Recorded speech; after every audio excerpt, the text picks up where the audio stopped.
ও আব্দুল্লাহ, জেনে রেখো, মনে রেখো, গোটা বিশ্বের সবাই মিলে যদি তোমার উপকার করতে চায় ততটুকুই তারা করতে পারবে যতটুকু আল্লাহ তোমার নসিবে সেটা লিখে রেখেছে। ঠিক কিনা বলেন?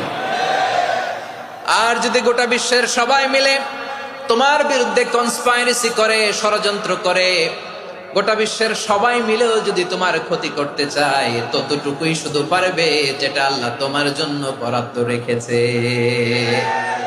যতটুকু আল্লাহ তাআলা তোমার জন্য বরাদ্দ রেখেছে অতটুকুই ক্ষতি করতে পারবে, আর এক চুল বেশিও করতে পারবে না, কমও করতে পারবে না। চিল্লায় বলেন ঠিক কিনা? এজন্য আমরা চাইবো কার কাছে? সবাই বলেন নাই, আওয়াজ করে বলেন কার কাছে? সব সময় আমরা আল্লাহর কাছে চাইবো, বিপদে আপদে, সুখে দুঃখে, সচ্ছল অবস্থায় অসচ্ছল অবস্থায়, পরাজয়ের সময় বিজয়ের সময়, সব সময় আমরা ভরসা রাখবো কার উপর? সবাই বলুন। একদল লোক আছে যারা বিপদে পড়লে আল্লাহরে ডাকে, আছে না নাই? পটুয়াখালীতে মাশাআল্লাহ নাই।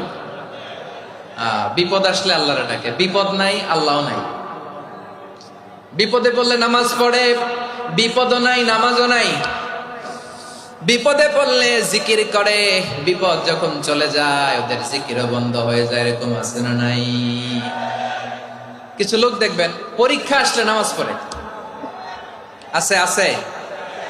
জেনজি আওয়াজ করো, এরকম আছে? এই কমন পড়ে গেছে, কমন পড়ছে। দেখবেন পরীক্ষার সময় নামাজ পড়ে, পরীক্ষাও নাই নামাজও আছে। কিছু লোক আছে অসুস্থ হলে আল্লাহরে বড্ড ভালোবাসে, আল্লাহরে খুব ডাকে। অসুস্থ হইলে অসুস্থতাও নাই, আল্লাহ স্মরণও